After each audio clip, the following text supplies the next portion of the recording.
Баршаңызға қайырлы күн. Бүгін өте дәмді, күтірлік, қарапайым заттардан жасалатын шайға хворс дайындайтын боламыз. Алдымен каналға міндетті түрде тіркеліп қойыңыздар.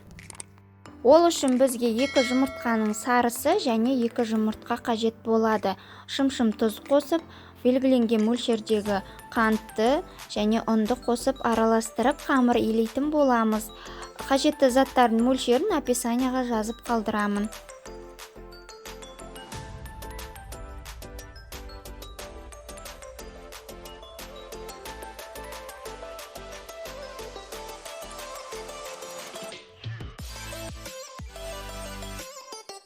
Осындай жұмсақтау қамыр илеп аламыз да, мешочекке салып, бөлме температурасында бөлмеде алып қоямыз. 30 минуттай тұндыру қажет. Одан кейін жұп-жұқа қылып жаямыз да, формасын кесіп хворс дайындайтын боламыз. Жасалу жолы оп-оңай және көп заттарды қажет етпейді. Барлығының үйінде кездесетін заттардан жасалады деп ойлаймын. Формасына келетін болсақ, әртүрлі жасауға болады. Мен сияқты жасауға да болады, немесе төртбұрыштілеп кесіп пісіре салуға да болады. Мен алдымен осылай ұзыншалай етіп кесіп алып, майға осылай домалатып қуыратын боламын. Бірақ бұл әдісі шамалы қиындау.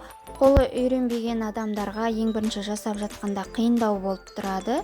Осылай сушидің таяқшасымен жасап жатырмын. Негізі вилкамен де ұстап тұрсаңыздар болады. Екі жағын оттың астын жайға қойып пісіреміз. Осылай сарғыштау болған кезде аударамыз. Шетін осылай ұстап тұру қажет болады. Немесе кружка сияқты темір ыдысқа пісірсеңіздер ыңғайлы. Өзіме осы хворс өте қатты ұнайды. Шайға жасасам бірден желініп қалады біздің үйден. Сіздер де жасап көріңіздер, жасалу жолы оп-оңай. Және де мен тағы да бір түрін жасадым, видеоның соңына дейін қарап көрсеңіздер болады. Және де екінші түріне дәл осындай қамырға, осындай құраммен жасалған қамырға кішкене краситель қостым. Енді мен гүл тәріздес хворс жасайтын боламын.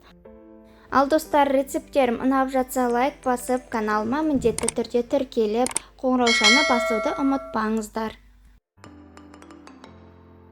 Менде осындай форма бар, сонымен гүл тәрізді етіп кесіп аламын да, 3 кесілгеннен біріктіріп гүл жасайтын боламын. Видеода көрсетілгенде етіп жасаймын.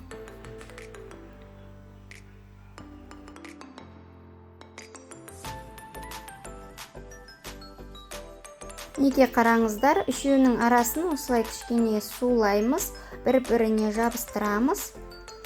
Содан кейін таяқшамен пісіретін боламыз. Таяқшаны осылай түйреп аламыз, бірақ кесіп жібермеуіміз қажет. Содан кейін осылай қызып тұрған майда пісіріп аламыз, астын орташа отқа қоямыз.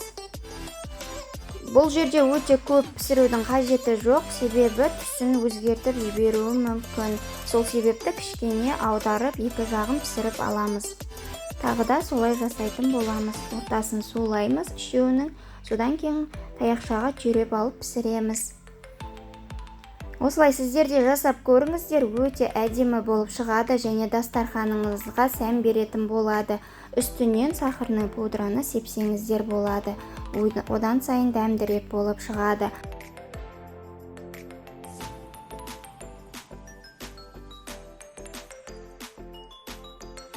Ал достар, менің каналымда бұдан да басқа көптеген рецепттердің түрлері бар. Тәттілердің, салаттардың, пирогтардың кіріп қарасаңыздар болады. Назарларыңызға рахмет, сау болыңыздар.